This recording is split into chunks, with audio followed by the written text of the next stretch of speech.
হ্যাঁ ডাক্তারবাবু, কিরকম বুঝছেন? সেরকম কোনো অসুবিধা নেই। আমি সেলাইন ইঞ্জেকশন সব দিয়ে দিয়েছি। কিছুক্ষণ পরে ওদের জ্ঞান ফিরে আসবে। একটু রেস্ট আর খাওয়া দাওয়া করলেই সব ঠিক হয়ে যাবে, কোনো চিন্তা নেই। আচ্ছা ডাক্তারবাবু, এটা কি করে হয়েছে একটু বলতে পারবেন? আমার তো মনে হচ্ছে কোনো কারণে খুব ভয় পেয়েছিল, তারপর বেশ কিছু সময় না খেয়ে থেকেছে, তাই দুর্বল হয়ে পড়েছে, আর জ্ঞান ফেরেনি। ভয়ের কিছু নেই তো ডাক্তারবাবু? না না, ভয়ের কিছু নেই। ডাক্তারবাবু, কি বলে যে আপনাকে ধন্যবাদ দেব বুঝতে পারছি না। ধন্যবাদ আমাকে নয়, এই ফুটোকে দিন। ও যদি সময় মতো উদ্ধার করতে না পারতো তাহলে এদের বাঁচানোই যেত না। ঠাকুরপো, তোমাকে কি বলে যে ধন্যবাদ দেব তার ভাষা নেই আমার কাছে। উনি চলে গেলে আমাদের সংসারটা পুরো ভেসে যেত। অত কিছু বলতে হবে না বৌদি, দাদাকে বাড়ি নিয়ে যাও, তারপরে আমি বাড়ি গিয়ে দেখে আসবো। আমি এখন আসি, এর পিছনে কে আছে সেটা আমাকে জানতেই হবে। ডাক্তারবাবু, তাহলে আমি এখন আসি। হ্যাঁ হ্যাঁ হ্যাঁ, ঠিক আছে ফুটো, যাও, ভালো থেকো। শোন ফটকে, সবাইকে বলে দে সন্ধ্যের পরে যেন কেউ ওদিকটাতে না যায়। আচ্ছা ঠিক আছে। পচাকে দেখতে পেলে বলে দিস ও যেন পল্টুকে নিয়ে বাড়িতে চলে যায়, পল্টুর জ্ঞান ফিরলে। তারপর আমি ওর বাড়িতে গিয়ে দেখা করে নেব। আচ্ছা ঠিক আছে, যেটা বললাম সেটা করে তাড়াতাড়ি আমার বাড়িতে এসে দেখা কর। এখন আবার কি কোথাও যাবি নাকি? হ্যাঁ, কবিরাজি ওষুধের দোকানে একটু যেতে হবে, একটু কাজ আছে। আচ্ছা ঠিক আছে, তাহলে আমি কাজগুলো সেরে আসি, তুই বাড়ি যা, একটু জিরো, অনেক চাপ গেছে। আগে দাদা, এই ওষুধগুলো আপনার দোকানে হবে? ওই দেখি। নিন দেখুন। ওরে বাবা, এ সমস্ত ওষুধের তো অনেক দাম। দামের কথা তো আপনাকে চিন্তা করতে বলিনি। আপনার কাছে যদি থাকে তাহলে দিন, না হলে বলে দিন নেই, আমি অন্য জায়গায় দেখে নিচ্ছি। আহা হা স্যার, রাগ করছেন কেন? আমি কি সেভাবে বলেছি? আপনি একটু অপেক্ষা করুন স্যার, আমি সব ওষুধগুলো নিয়ে আসছি। এই নিন স্যার আপনার সব ওষুধ, দাম হয়েছে মোট ৩,৫০০ টাকা। এই নাও ৪,০০০ টাকা। বাকি টাকাটা আমার খাতায় জমা করে রেখে দাও, আমি পরে আবার ওষুধ নিতে আসবো। ঠিক আছে স্যার, আবার আসবেন। কিরে, এত টাকা তুই কোথা থেকে পেলি? হ্যাঁ, লটারি জিতে পেয়েছিল ওরা। কবে পেলি? আমাদের তো কিছু বলিসনি তুই। দেখ ফটকে, পল্টুর ব্যাপারটা নিয়ে এখন মটকা গরম হয়ে আছে, এখন মাথা গরম করাস না। ঠিক আছে বাবা, চল চল। হ্যাঁ তাই চল, এখন একবার পল্টুর বাড়ি যা, গিয়ে দেখ ও কেমন আছে। দেখি চটপট ওষুধটা বানিয়ে ফেলি। বাহ, ওষুধটা থেকে তো খুব সুন্দর গন্ধ বেরোচ্ছে। শুধু এই ওষুধের গন্ধ থেকেই শরীরে মনে একটা আলাদা রকম অনুভূতি হচ্ছে। যাক, এতক্ষণে ওষুধ বানানোটা শেষ হলো। যাই, এবারে সাধু বাবা যেরকম বলেছিল সেরকম ভাবে ধ্যানটা ছেড়ে নেই। জয় বাবা ভূতেশ্বরের জয়, জয় বাবা ভূতেশ্বরের জয়। আরে বাস, শরীরে মনে কি সুন্দর, কত শক্তির অনুভব করছি। বাবা ভূতেশ্বরের আশীর্বাদ না পেলে কখনো জানতেই পারতাম না এভাবে নিজের শক্তি বাড়ানো যায়। জয় বাবা ভূতেশ্বরের জয়, জয় সাধু বাবার জয়। যাই, এবারে পল্টু আর মদনের বাড়ি থেকে একটু ঘুরে আসি, দেখি ওরা কেমন আছে। বৌদি, ও বৌদি, বাড়ি আছো? এই তো ঠাকুরপো, কেমন আছো? ভেতরে এসো। মদনদার জ্ঞান কি ফিরেছে? ওকে খেয়েছে কিছু? কি হয়েছে কি না হয়েছে কিছু কি বলেছে তোমাদের? এখনো ঠিক মতো জ্ঞান ফেরেনি। মাঝে মাঝে জ্ঞান ফিরে আসলে ভূত ভূত, ছাড় ছাড় এই বলে চিৎকার করছে আর ঠক ঠক করে কাঁপছে। ঠিক আছে, এটা নিয়ে গিয়ে ওর কপালে লাগিয়ে দাও। দাও ঠাকুরপো। এটা লাগিয়ে দিলে একটু পরেই ওর জ্ঞান ফিরে আসবে। তারপরে হলুদ বাটা 1 গ্লাস গরম দুধে মিশিয়ে ওকে খাইয়ে দিও। আমি সকালে আবার আসবো, এখন একটু পল্টুর বাড়িতে যাবো, আসি। আচ্ছা ঠাকুরপো, এসো, সাবধানে যেও।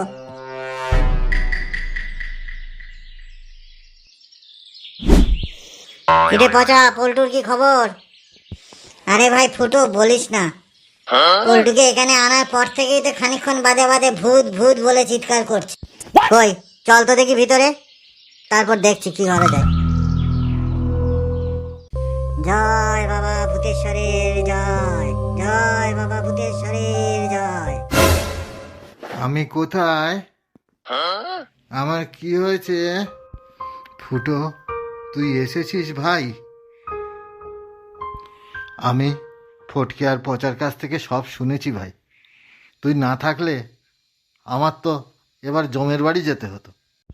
থাম থাম, বেশি বাওয়ালি করিস না। এখন খানিকক্ষণ খেয়ে দিয়ে ভালো করে বিশ্রাম নে। আমি কালকে সকালে এসে তোর সাথে কথা বলবো। ততক্ষণ একদম পুরো রেস্ট, ওকে? ঠিক আছে ভাই, তুই যা বলবি তাই হবে। তোর দয়াতেই বেঁচে ফিরেছি। আমাকে একটু বেরোতে হবে, আমি আসি তাহলে। তোরা সব থাক। আর পচা, খেয়াল রাখিস ভালো করে, ঠিক আছে? আমি আসছি। ওরে ফুটো, আমার যে খুব ভয় লাগছে রে ভাই। আরে ভয়ের কিছু নেই, চল চল। দেখিস ভাই যেন বেঁচে থাকি। দেখ সামনে ওই জায়গাটা, ওই যেখান থেকে আমরা মদনের চপ্পল আর গামছা, পল্টুর ব্যাগ এইসব খুঁজে পেলাম। এটা হাতে রাখ, ভয় পেলে কপালে লাগিয়ে নিবি। আর আমার উপরে একটু ভরসা রাখ, ঠিক আছে ভাই? চল তাহলে, এই দিলাম। জয় বাবা ভূতেশ্বরের জয়, জয় বাবা ভূতেশ্বরের জয়। দেখ ফটকে, এই সামনেই তো এই জায়গাটা, এখানেই তো পল্টুর ব্যাগ আর মদনের চপ্পল আর গামছা খুঁজে পেলাম। হ্যাঁ ভাই, এখানেই, এই জায়গাটাই সেই জায়গাটা। তাহলে তুই এখানে একটু অপেক্ষা কর। কেন অপেক্ষা করতে হবে কেন? ওরে বাবা, তুই এখানে একটু অপেক্ষা কর, আর আমি চারপাশটা একটু ঘুরে দেখে আসি কেউ কোনো দিকে আছে কিনা। ঠিক আছে? তুই যেটা দিলি সেটা কপালে লাগানোর পর থেকে মনে প্রচুর সাহস পাচ্ছি, একটুও ভয় করছে না, কোনো সমস্যা নেই। আচ্ছা, আমি তাহলে একটু আসছি। আমি না থাকার সময় যদি তোর সামনে ভূত আসে, ভয় পাবি না, সাহস নিয়ে থাকবি, দেখবি ভূতই তোকে দেখে পালিয়ে গেছে। আর ভূত যদি তোকে দেখে পালিয়ে যায় তাহলে তুই সোজা বাড়ি চলে যাবি, আর এখানে থাকার দরকার নেই। আচ্ছা ঠিক আছে ভাই, ঠিক আছে, আমি আসছি তাহলে।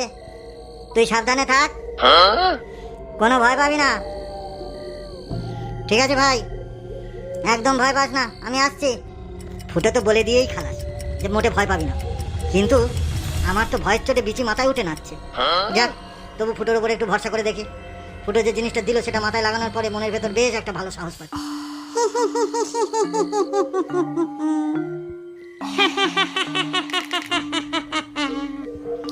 আজ দেখছি একটা মাল আমার জায়গা মতো এসে বসে রয়েছে। যাই, এটাকেও বেঁধে নিয়ে যাই।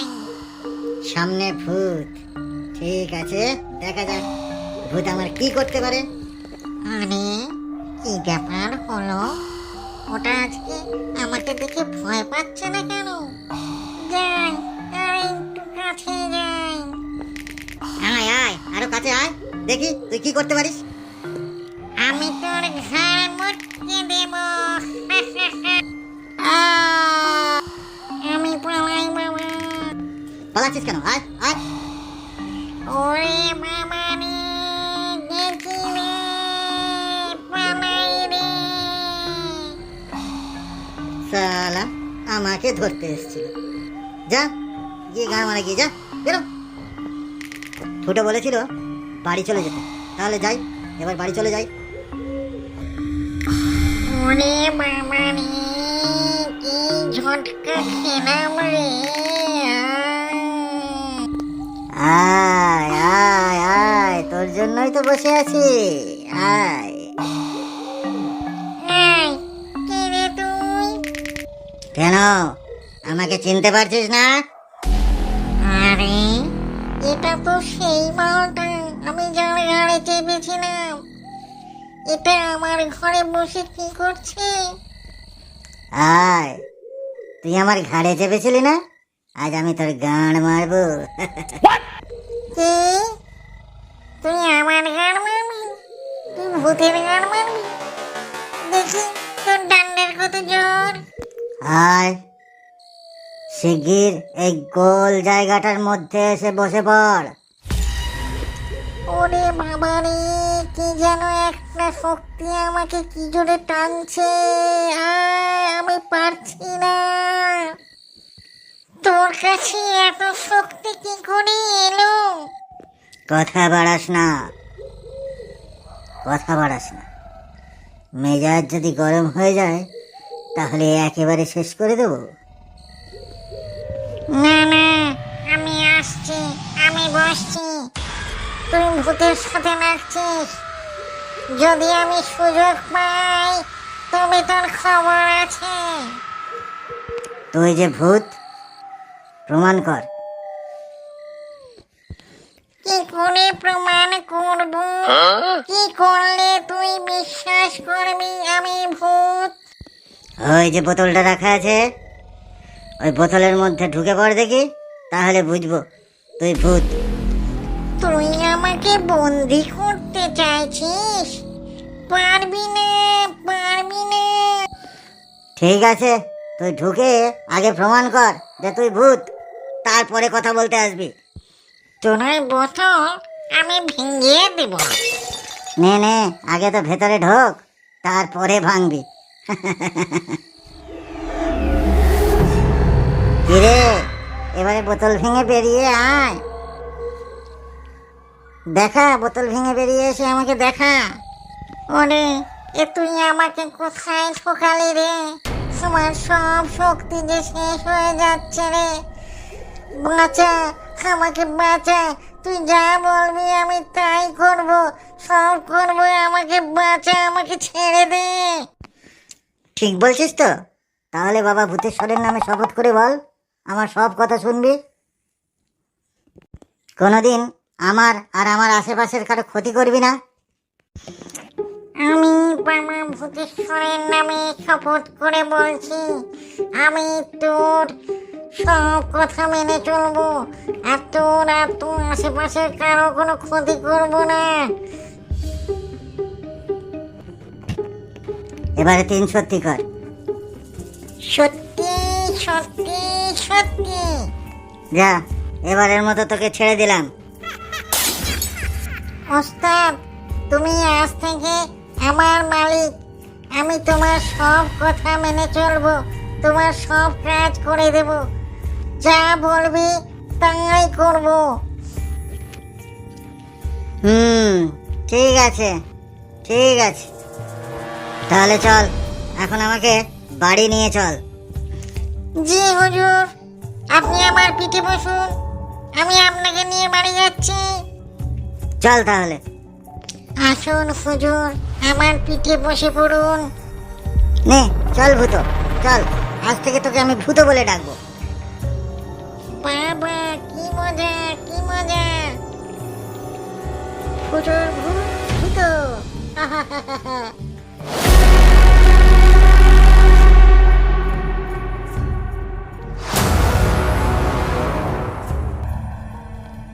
ভূতকে বশ করার পর ফুটো কি করবে? ওই ভূতকে নিয়ে ফুটো কি কোনো বিপদে পড়বে? পল্টু আর মদন কি স্বাভাবিক হবে? ফটকে ঠিক মতো বাড়ি পৌঁছতে পারলো তো? ফুটোর নতুন কর্মকাণ্ড কি হতে চলেছে জানার জন্য চোখ রাখুন এবি ফক্সের পর্দায়। আবার আসছি নতুন আরেকটি ভিডিও নিয়ে। ততক্ষণের জন্য ভালো থাকুন, সুস্থ থাকুন, টাটা।